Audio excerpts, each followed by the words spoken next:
The number of foreigners who became naturalized Korean citizens in 2025 hit the highest number since the peak of 13,000 reached before the COVID-19 outbreak. According to data from the Korea Immigration Service, over 18,000 applied to become Korean citizens from January through December of 2025. Of the total, 11,300 people were granted full citizenship following a thorough screening process. Going into details, Chinese nationals accounted for the largest share at 56.5% or 6,420 people of those who have become Korean nationals. The high number may be due to the large ethnic Koreans community in the neighboring country who have steadily taken steps to return to the land of their ancestors. I think that's super dope. I think that going back to your roots and trying to naturalize back into your quote unquote home country or ancestral country, I think that's super cool. However, I think when Korea releases this information, everybody needs to know, because they said 56%. 56% came from China, and the high number could be because of they're basically ethnic Korean. So that's more than half of the people who actually got naturalized. So more than half of the people who got naturalized have a Korean ethnic background. But when you hear the initial number, it's actually double what Koreans might actually be thinking, that, foreigners are just coming into Korea and changing the culture and have all of this negative perception because the numbers are being skewed. That information definitely needs to be conveyed when they give this information. Vietnam followed in the 20% range, with the Philippines and Thailand each accounted for 2 to 3%. The rise in naturalization is believed to be linked to government-run early adaptation and social integration programs, which drew about 37,000. All social integration programs, I've been there. That KIP program is so real. Like, you gotta be at your computer. As soon as those classes are coming available, you gotta be at your computer just ready to click any available class. Like, it's like you have to pick the class, then build your life around the available time that you can take the class. Because if you take a few minutes to pick, you're gonna lose your class. 500 and 90,000 participants, respectively. In addition, greater economic opportunities and marriages between Korean. You see that? That's a family with kids. Korea. That's a family with kids. This is what actually immigration does. Like it or not, immigration works. It's when you overdo the levers and the levers and whatnot, however you want to call it. That's when it gets out of whack, out of control. I like immigration, but I've seen and seeing immigration go out of control. I'm Canadian, and I would never believe, when I call back home my friends and family, the first thing they talk about is immigration is out of control. And we're all immigrants originally in Canada. And the first thing they say is immigration out of control. It was just too much, too fast at one time, and we can't handle it. And that's Canadians, open-minded Canadians saying that. So I understand why Koreans may have a fear of immigration, but I think Korea is, like, when it comes to like overdoing and underdoing it, they're not even near overdoing it. Koreans and foreign-born spouses may be contributing to the overall influx. According to an online survey of about 1,000 adults released by the Migration Research and Training Center on February 6, a solid 38.4% said immigrants helped the South Korean economy. However, 32%. No, immigrants are helping the South Korean economy. That's what immigrants do. You bring immigrants in to boost your economy. And I know a lot of Koreans, again, they're so anti-immigration. But again, I live in Busan. I'm pretty sure this is everywhere in Korea. Every restaurant I go to, there's foreigners working. There's foreigners working. And Koreans got to understand that foreigners don't take Korean jobs. Foreigners take the jobs that Koreans do not want to do or cannot do.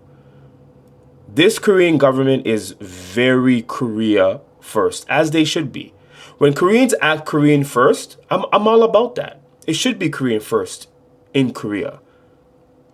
But when it comes to immigration, when they import immigrants, they're still thinking about Korea first. So I never really understood why Koreans are crazily afraid of immigration the way that they are.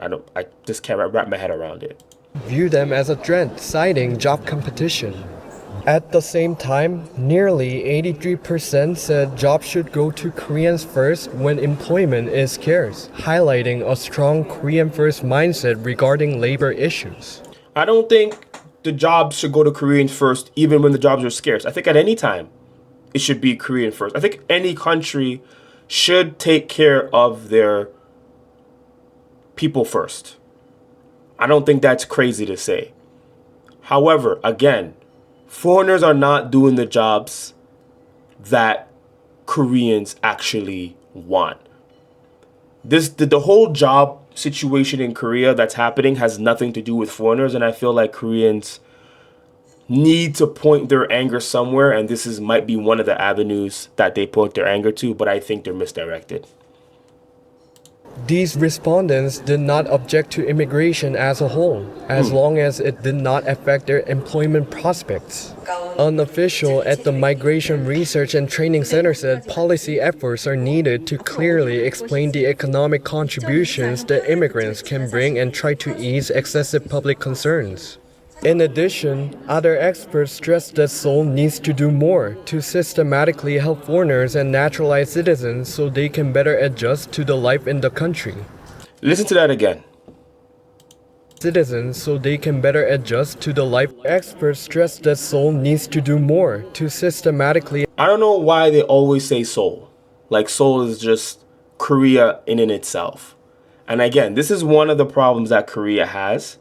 And the immigration problem, the declining birth rate problem, everything is Seoul centric, that other cities and places in the country just get forgotten about, and they're actually having the real problems. If you go to Seoul, there's no problems in Seoul. The only huge Seoul problem is housing, which we all understand. Apart from that, they got population, they got babies, they got things going on, and so it's the other places that are suffering. So I hope when they say Seoul, they just mean because that's where the majority of the government is, and not actually just the Seoul city. But Korea in a whole needs to help foreigners assimilate better in Korea. They help foreigners and naturalized citizens so they can better adjust to the life in the country. Immigration, it's a very sensitive balancing act. Korea needs immigration because Korea has a huge population problem, right? Been in Korea for well over a decade, and living in Busan, you can actually see it. Like when I first came to Busan till now, I can actually see the difference. And Busan, if you didn't know, 50% of the population in Busan is over 50. You take the trains, Ajuma, Ajusti Central. Like you rarely see any young people or kids in Busan like that. So let's think about it now for a second. Why does Korea need immigration? Is because every young person has the same goal. Most Koreans have the same goal. I want to get a good job in Seoul or the Gyeonggi-do area. So because everybody wants to live in one place, what about the other places? Who's going to work there? What are you going to do there? Who's going to prop up that community, that economy? This is why you need immigration and you need foreigners to fill in the gaps, because Koreans are not going to do it, because Koreans would rather not work than work a job that they don't want to work. Like it or not, it happens all the time. Let's jump into the comments. So some people in the comments are just going crazy. So people trying to naturalize in Korea will get hit with criticism from both sides. If they work, they're stealing jobs from current Korean citizens. If they don't work, they drain on the economy and don't contribute to the country. It's a damn if you do, damn if you don't. That's why you just gotta ignore the noise. And you gotta understand that the people complaining usually don't have any background information on what's going on with foreigners happening in Korea. Another comment said that why do foreigners need to be naturalized? Isn't a visa enough? Have you tried to get a visa in Korea? Have you tried? I'm pretty sure that person has not tried to get a visa in Korea. Getting a visa in Korea is like doing a magic trick every year for the renewal. That's the problem. Getting the visa, maybe it's difficult in itself, but it's the renewal process, the constant renewal process, especially if you have the F2 visa. I'm on an F2 visa, and constantly having to renew. The rules are constantly changing. The officials, they don't even know the rules properly. You call 1345, you don't like the answer, just call back 10 minutes later, they'll give you a different answer because they don't know the rules either. So I understand why people want to naturalize, because then you don't have to worry about just renewing. And the people who actually get naturalized, it's not a huge number. So I don't blame them. And even if you are, you still can't vote in federal elect. You can vote in your local GU or whatnot, mayor, but you can't vote for a president. You still don't have voting power. So I never understood why Koreans are sensitive about people getting naturalized. Check the comments for all the goodies, including the free K360 newsletter for Busan and Seoul. Keep up and know what's happening in your city. Also, Busan Chite Athletic Party coming to Bay 101 on May 30th. Check the description for more details. See you in the next one.